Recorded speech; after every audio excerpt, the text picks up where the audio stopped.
Dan akhirnya saya memutuskan untuk resign 2 minggu ke depan.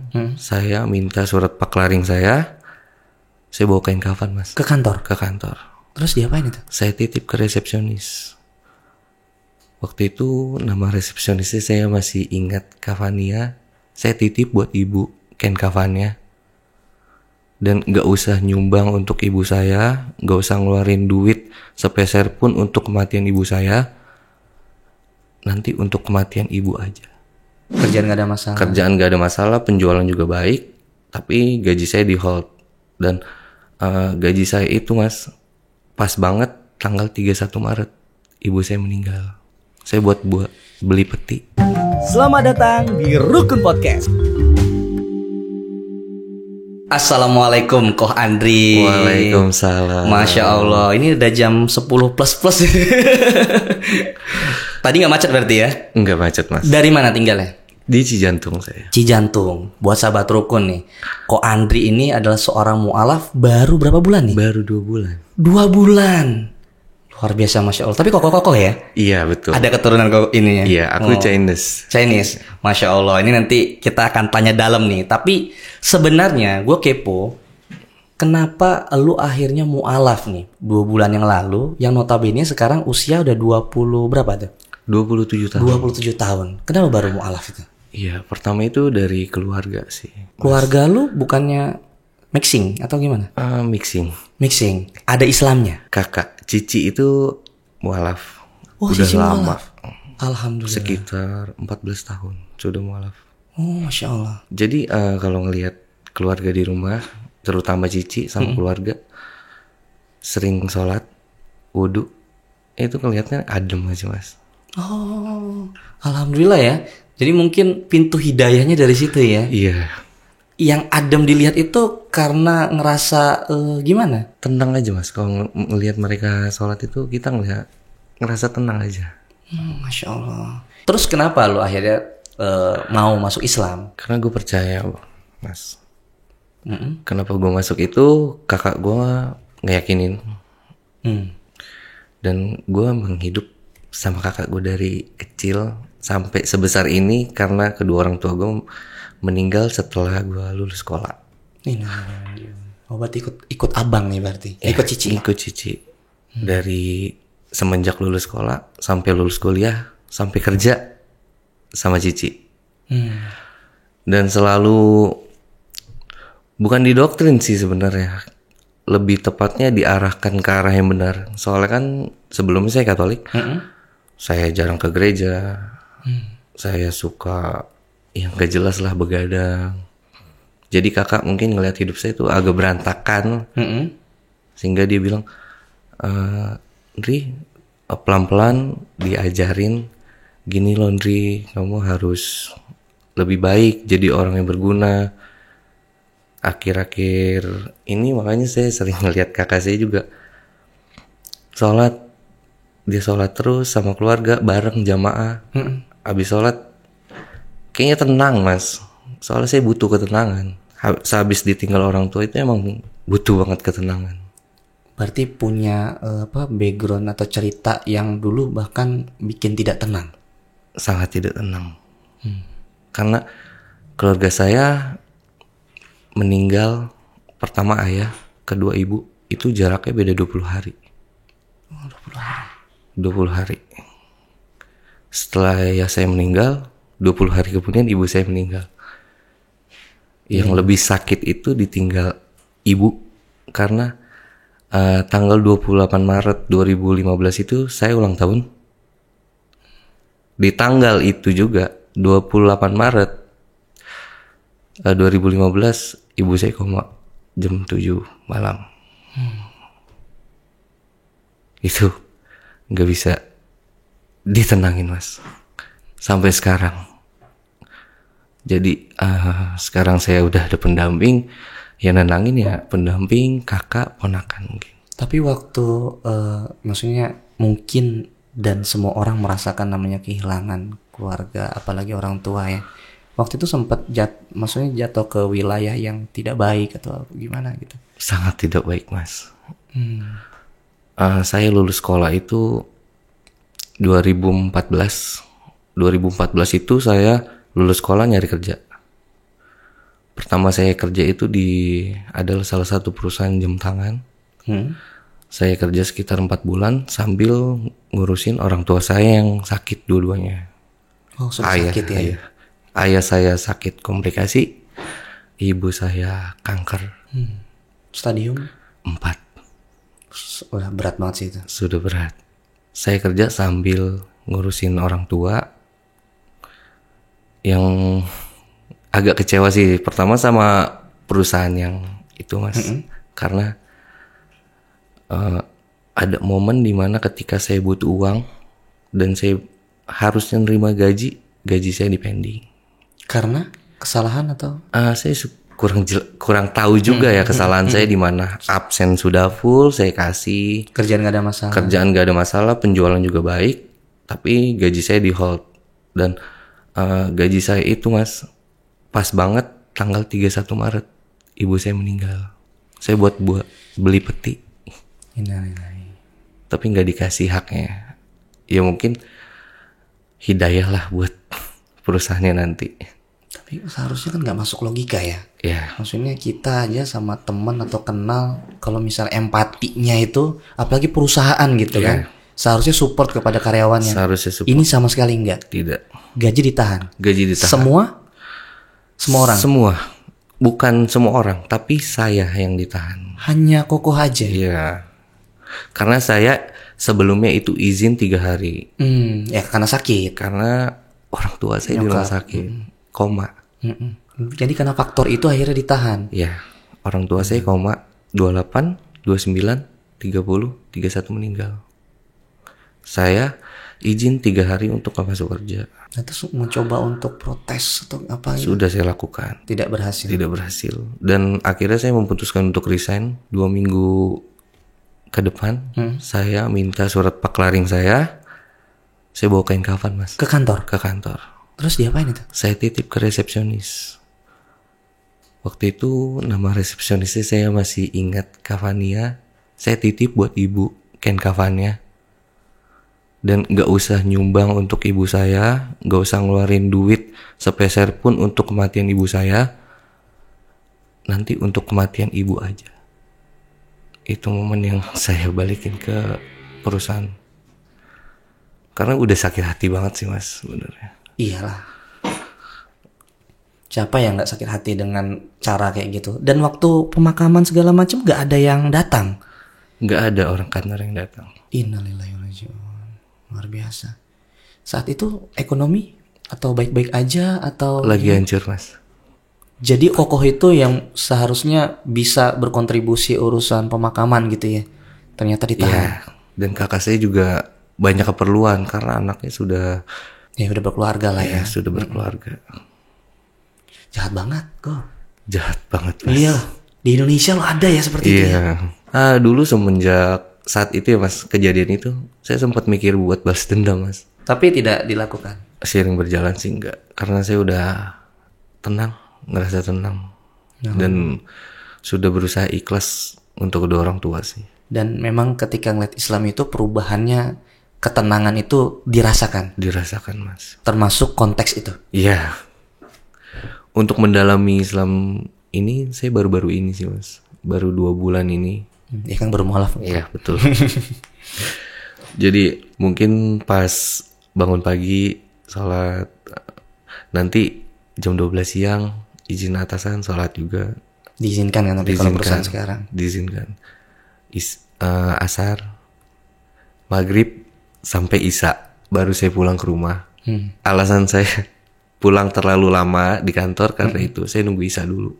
Oh, Masya Allah. Baru pulang. Bersyukurlah sahabat rukun kalau misalnya kerja dipersilahkan, diperbolehkan, memang bahkan disediain tempat untuk sholat ya. Karena atasan saya mensupport saya. Atasan saya sekaligus guru untuk ibadah lah, Mas. Oh, alhamdulillah. Iya. Dan tahu kalau misalnya historinya Kokoh itu mualaf. Tahu. Saya cerita ke atasan saya baru mualaf nih, Pak. Oh, bagus nih, alhamdulillah. Nanti bareng-bareng ya sama saya kita jamaah gitu. Masya Allah. Alhamdulillah ya. Salah satu kenikmatan itu Nikmat banget. ketika setelah mualaf ya. Karena ada beberapa kok narasumber kita bahkan ketika mualaf justru dia merasakan luar biasa ujian, diuji sama Allah nih, kayaknya dibersihkan dulu nih. Bukan ketenangan yang didapat, malah diusir atau bahkan hartanya hilang, tidak punya sandaran yang lain kecuali Allah gitu. Tapi ada juga banyak yang sama keluarga malah rukun, disupport. Mami Joyce tuh narasumber kita yang kemarin, usia 70-an tahun. 70 tahun. 69 atau 70 tahun itu. Justru sebelum mualaf yang ngajarin bareng itu anaknya non muslim juga. Ngajarin sholat. Itu mungkin salah satu hadiah lah sama Allah, diberikan guru. Kalau keluarga juga ternyata rukun-rukun aja gitu ya. Dari keluarga sih nggak ada yang bertentangan dengan agama yang kita mau peluk ya Mas. Alhamdulillah. Jadi dari ayah itu ya ngebebasin aja. Dalam arti bebas itu kalau kamu udah milih agama yang kamu mau peluk, ya kamu jalanin sampai nanti kamu meninggal gitu. Masya Allah. Tapi BTW dari kecil dengan agama sebelumnya, keyakinan sebelumnya, apakah mendalami juga Koko? Mendalami, cukup mendalami. Aktif, maksudnya kegiatan ibadah gitu.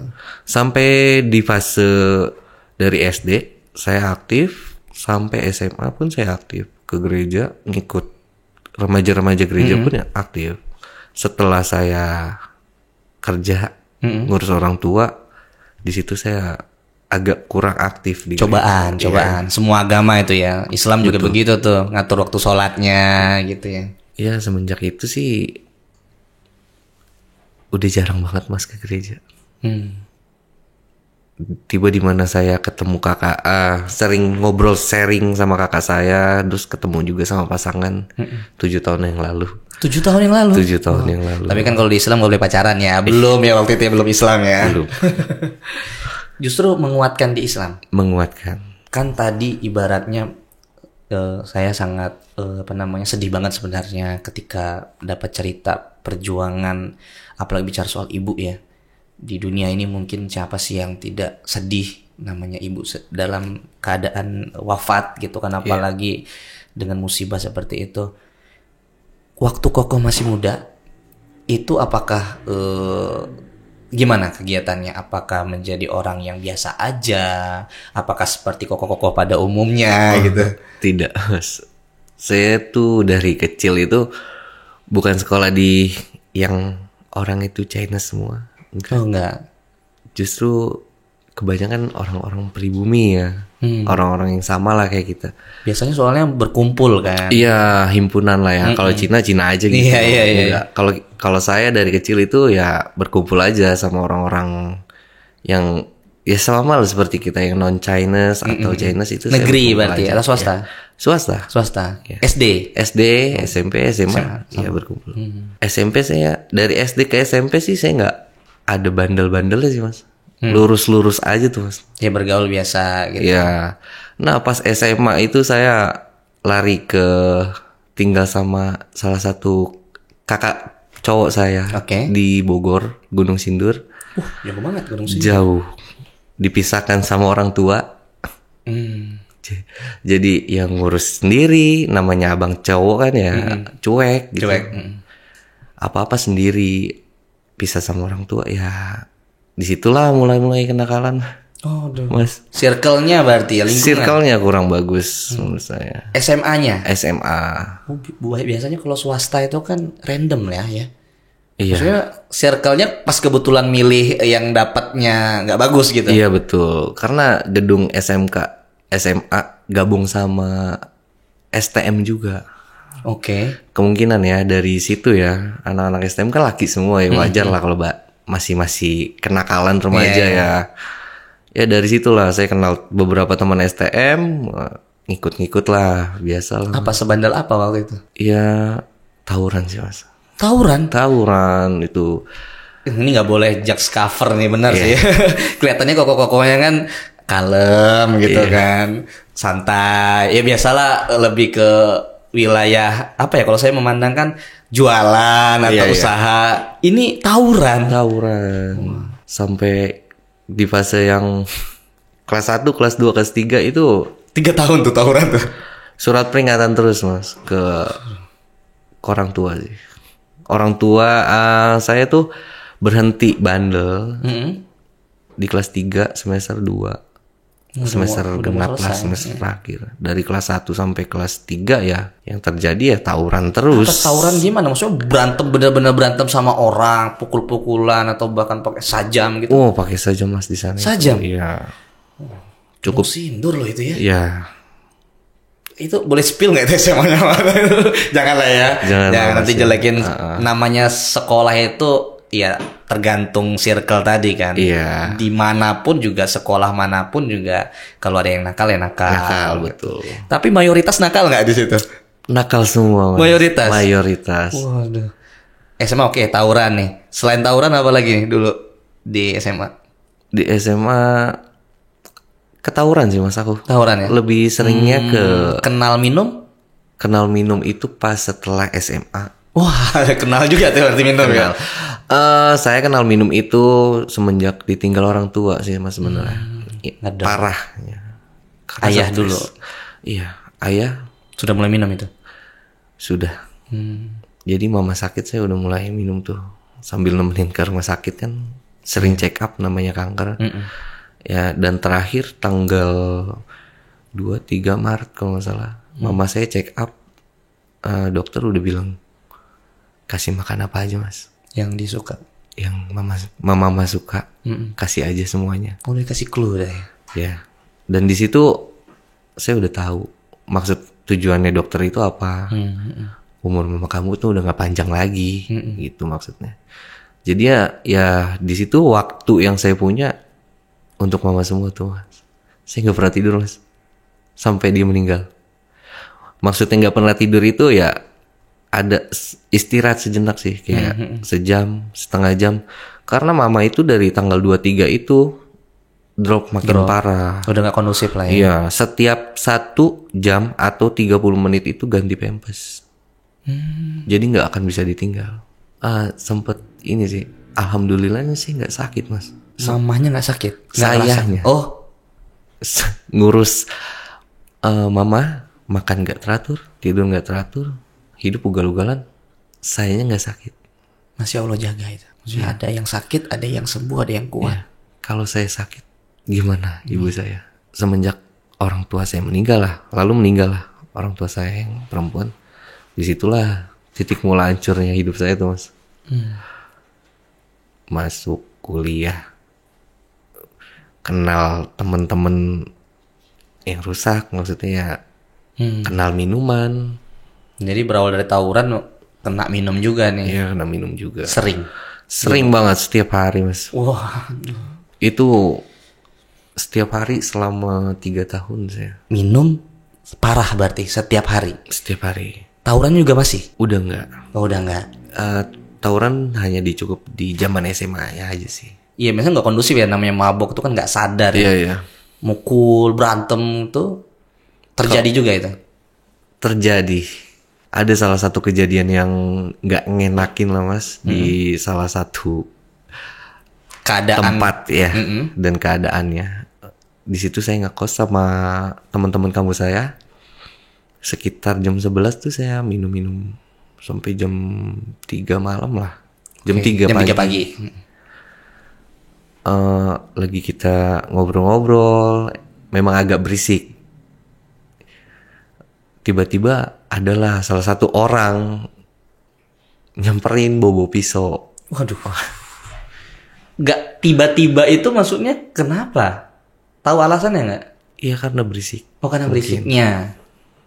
Emang berisik banget waktu itu? Berisik banget. Oke. Iya, namanya orang lagi tinggi ya. Iya Mas. Ya mungkin nyanyi ya gitu ya. Iya. Mungkin ya teriak-teriak yang nggak disadarin Iya, gitu. Betul Mas. Ngelepas aja gitu sih sebenarnya. Nah, terus dia datang tuh maksudnya bawa apa? Dia bawa sajam, bawa pisau. Oh. Nyuruh pada berhenti itu maksudnya. Iya, jadi pertama gini. Ada 5 orang saya berlima. Gak lama tuh orang masuk bawa pisau sambil nyilet-nyilet lidah, terus perutnya nantangin. Okay. Ada salah satu teman saya yang buru lah sama dia. Kayak diincer banget gitu sama dia. Pengen ditusuk mas. Dan pisau itu udah nyampe perutnya. Perut teman saya. Udah kena, tinggal begitu aja ya. Bahaya juga berarti ngancamnya ya. Nggak cuman sekedar gini-gini aja, tapi memang sampai eksekusi ya. Memang sampai eksekusi. Oke. Terus akhirnya gimana tuh? Nggak bisa lah saya ngeliat temen digituin mas. Iyalah. Lagi mabok lagi. Ya lagi tinggi juga ya. Ya kita lagi pada kayak gitu, terus ada orang rusuh ya pasti kita berdiri loh semua. Pengen kita serbu, dia udah keburu lari keluar. Oh syukurlah. Iya.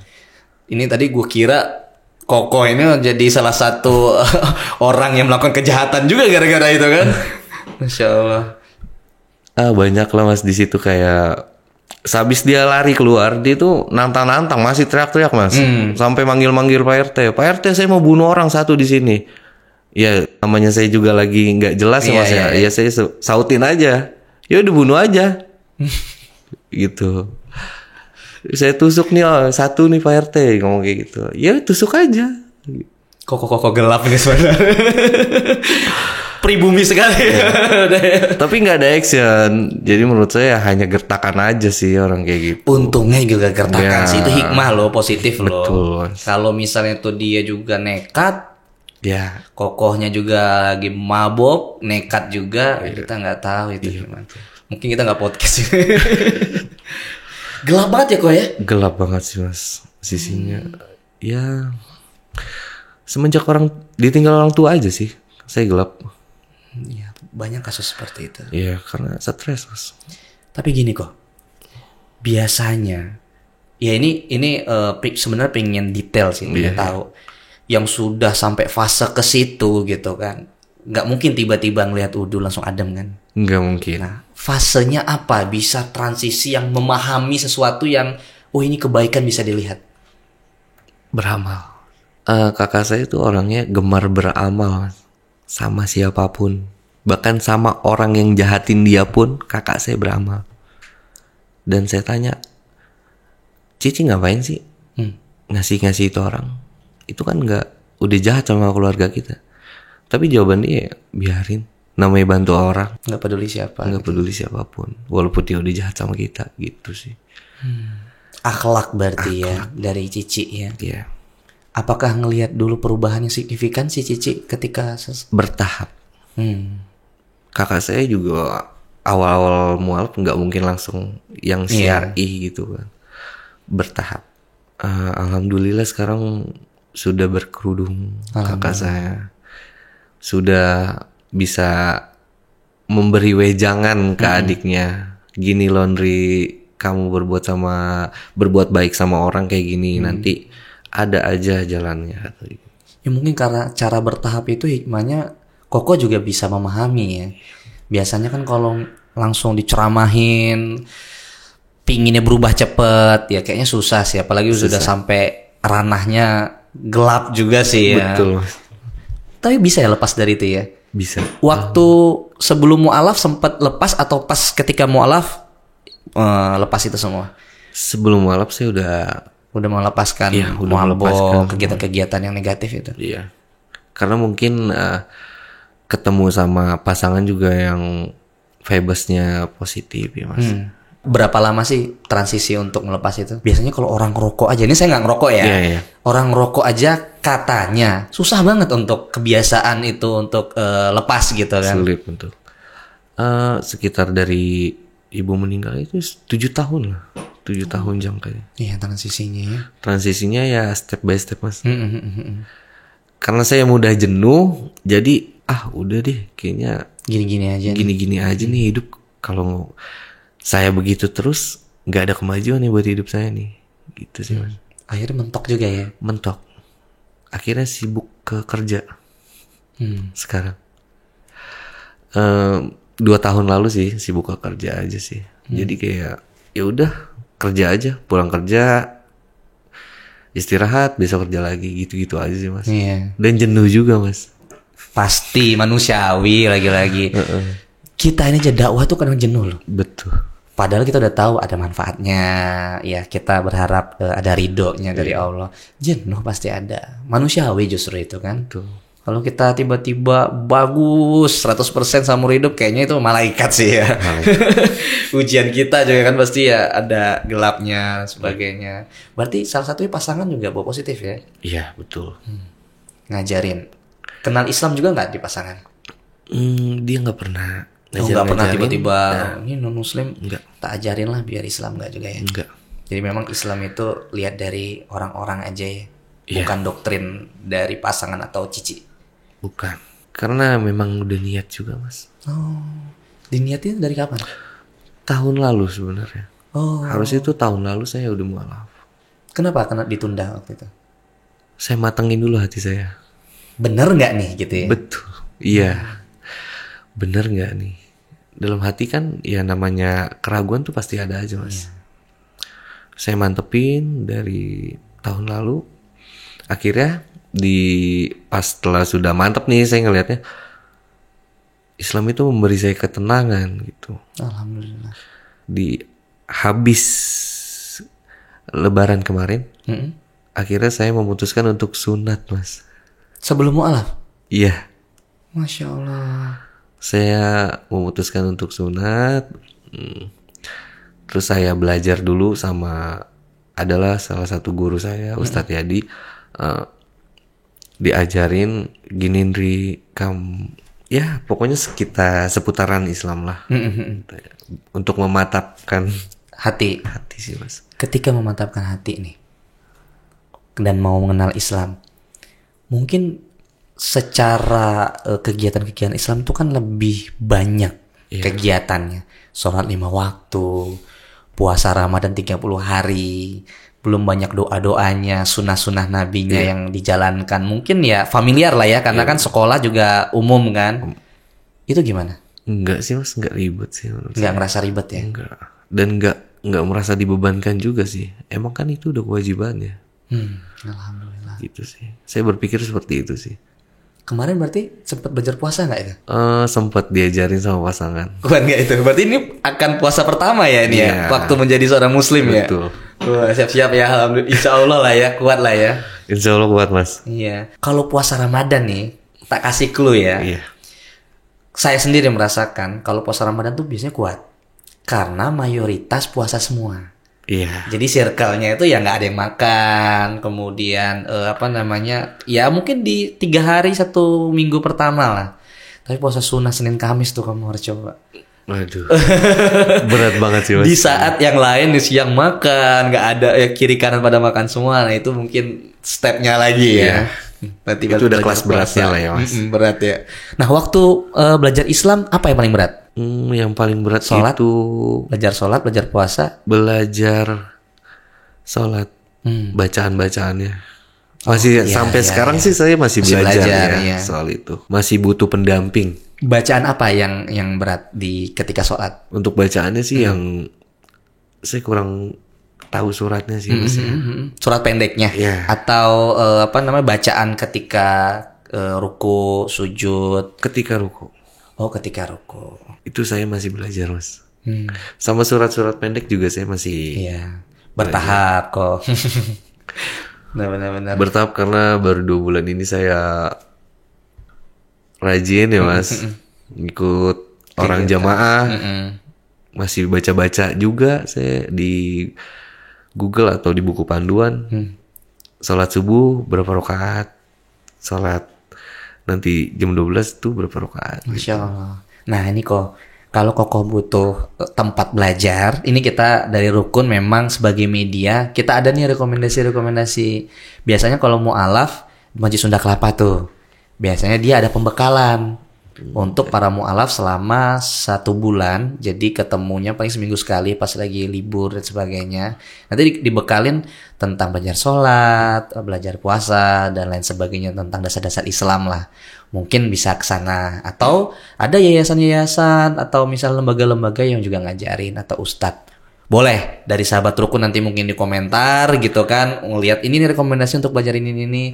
Di Google juga tidak masalah, di YouTube juga tidak masalah gitu kan.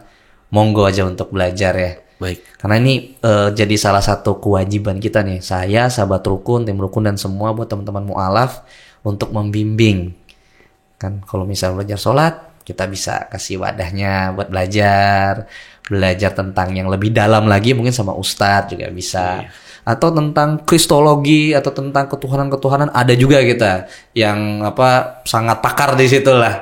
Masya Allah lah. Lengkap ya Mas ya. Lengkap, insya Allah. Mohon bimbingannya Mas. Nanti kita arahkan. Tapi kalau saya memang fakir masalah ilmu tuh masih Masya Allah. Kan kita satu kampus yang sama ya. Iya. Wadah yang dimana kita belajar lah ya. Terutama kan di rukun sebenarnya kan justru rukun tuh tempat orang-orang yang mau berubah. Meskipun tidak signifikan banget, pelan-pelan.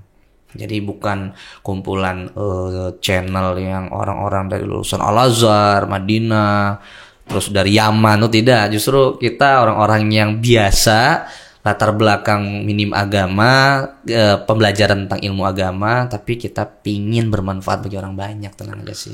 Nanti kita wadahin ya. Siap. Masya Allah. Nah nih, Ko Andri ini kan sebenarnya perjuangannya luar biasa ya, untuk berubah ya, berarti bukan soal agamanya, tapi jalan cerita hidupnya ini sesignifikan itu. Sekarang lu masih merasakan nggak kok kesedihan yang lu alami itu, walaupun secara aplikasi di kehidupan sehari-hari sudah aman nih? Untuk kesedihan sih masih Mas. Masih ya? Apalagi orang tua sih, lebih ke orang tua semua sih Mas. Kalau untuk kesedihan itu, luka yang paling gak bisa disembuhin itu orang meninggalnya orang tua. Iya, ditinggal soalnya. Iya, karena saya dekat banget sama ibu. Jadi sedihnya itu ya sampai sekarang. Mungkin sampai tua nanti juga saya masih ngerasain sedih kalau nginget itu. Anak laki-laki pasti juga suka dekat sama ibunya ya.